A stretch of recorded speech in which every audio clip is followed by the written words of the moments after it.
ж мене мати, в неділю святою довелася, мені доля й нігде не подія.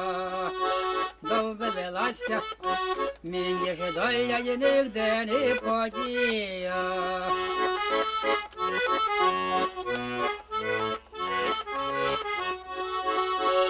Як пішла я за свій тому ж молодой, то споймала ж мене моя дідуленька й лихая, то споймала мене ж моя дідуленька й лихая.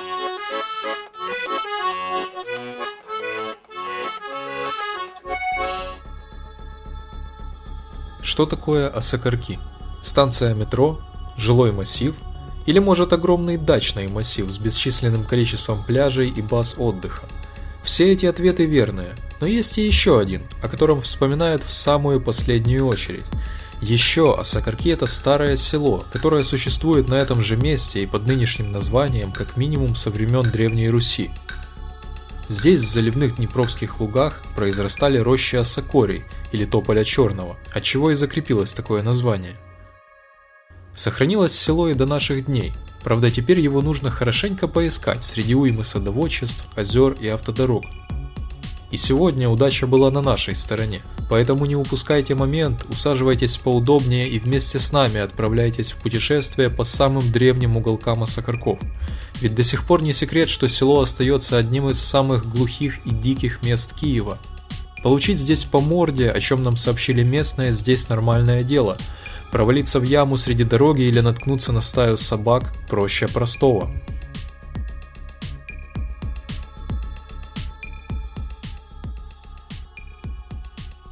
Сегодня, хоть и сохранилась довольно крупная часть села, оно постепенно теряет целостный вид. Севернее проспекта Николая Бажана и метро Славутич оно находится на полуостровах, между заливом Берковщина, озером Сенятин и Днепром. Южнее село вытянулось вдоль озер Подборная и Зарываха. Сами же озера поражают своей длиной и больше напоминают реки. Когда-то давно так и было. Озеро Подборное и его южное ответвление Худа являются сторицами Днепра, то есть водоемами, где когда-то проходило течение реки.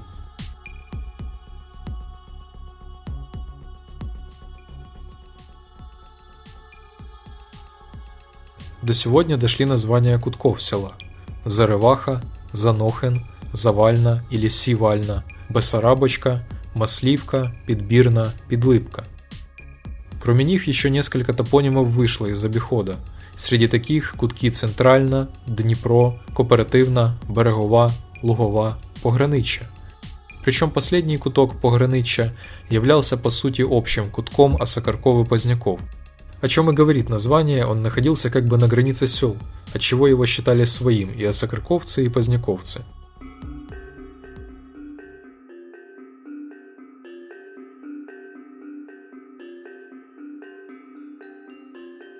Объект, вызывающий особый интерес, это старые улицы Осокорков.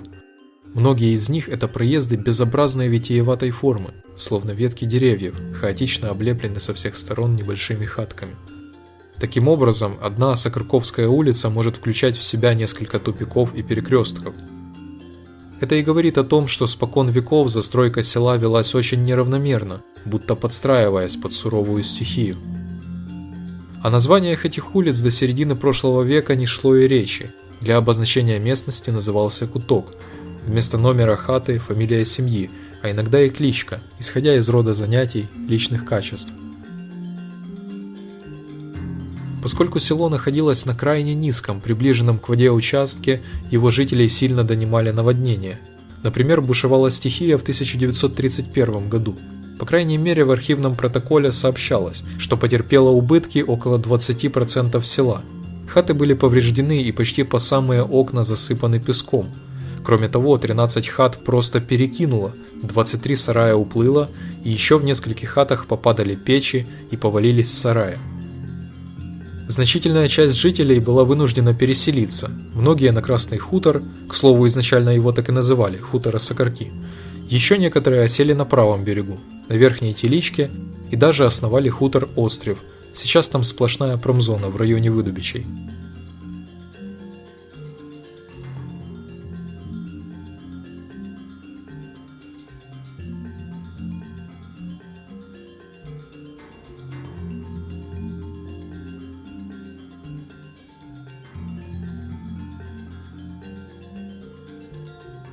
Затоплення було ще у 70-ті роки, отак дважди так було, а коли вже греблю зробили, от вже таке то саме менше, і зараз зарегулювано так, що так немає.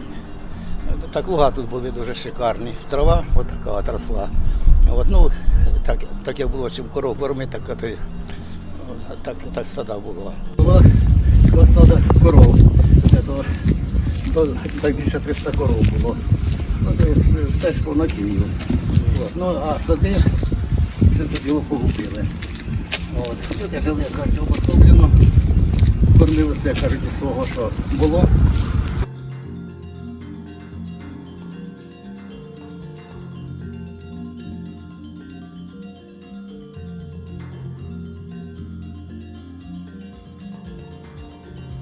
Сегодня наводнения не беспокоят осокорки. Все, что если не считать здешние дороги, которые во время дождей и оттепелей превращаются в мутные каналы. Вокруг них, как и раньше, раскинулись старые ветхие дома, помнящие осокорки еще с неизвестных нам пор. Точный возраст архитектуры идентифицировать сложно, но судя по картам, с уверенностью можно сказать, что основная сеть нынешних кварталов уже была в начале 30-х годов прошлого века. Еще немалая часть, верхняя, включая кладбище, существовала уже как минимум в 1910-е годы.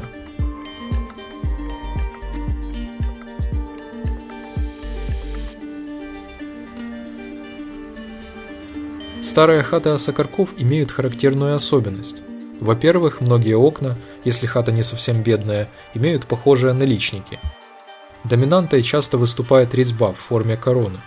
В верхней и боковых частях находится украшение в виде бантика.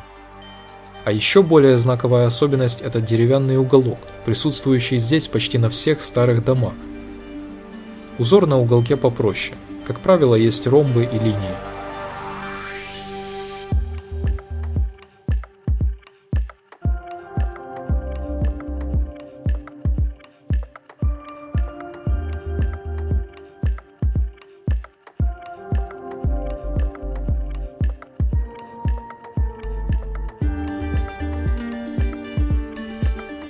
Вековая архитектура сегодня смешалась с более новыми дачными постройками, и сейчас в принципе тяжело найти пустующее место на осокорках.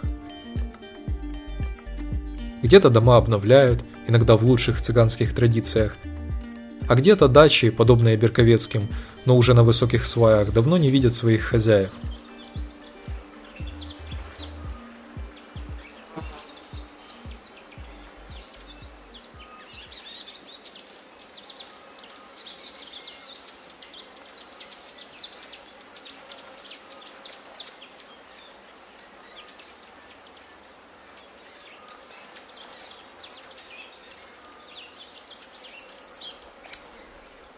На старых улицах бывшего села и сегодня идет совершенно другая жизнь. Здесь ни пейзажи, ни местные жители ничем не отличаются от тех, которые живут в настоящей украинской глубинке. Киев сюда добрался только формально, не привнеся в само село ни малейших изменений. Он очень близко, но не здесь.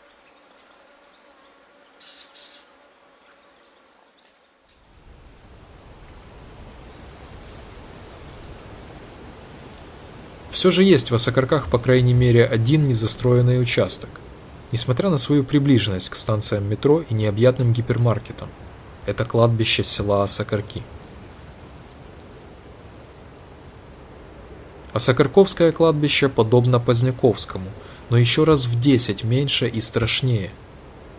Его в принципе не существует в официальных регистрах, источниках. Помогут его найти только случайные интернет-заметки неизвестной давности и старожилы.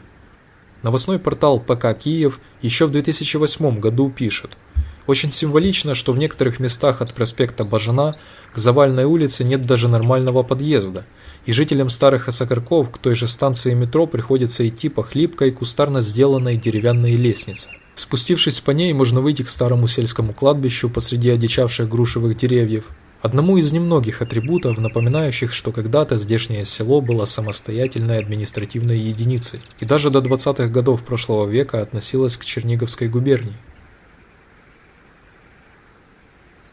Осокорковское кладбище по праву можно считать самым забытым богом местом захоронений во всем Киеве.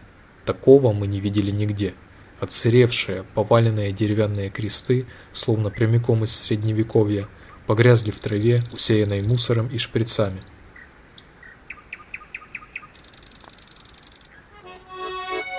Не хотів би ж я й ніколи, мила я вмирати, но як прийде смерть по душу, мусиш помирати. Но як прийде смерть по душу, мусиш помирати.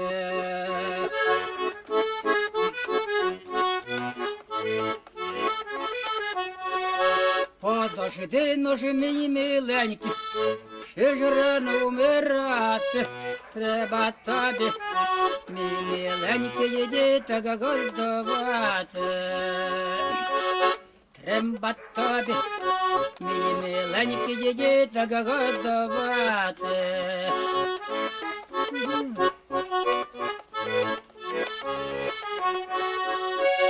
Я хотів би свої діти. Вот такая она, историческая часть Осокорков, для многих незнакомая и неизведанная, скрывающаяся летом за зеленью садов и зимой за ледяными озерами. Это реалии. Но даже несмотря на все ужасы современного градостроения, село Осокорки – это удивительный объект. И по сей день ничто не помешает прогуляться к тихому озеру, слушая пение птиц, полюбоваться изюминками былой архитектуры.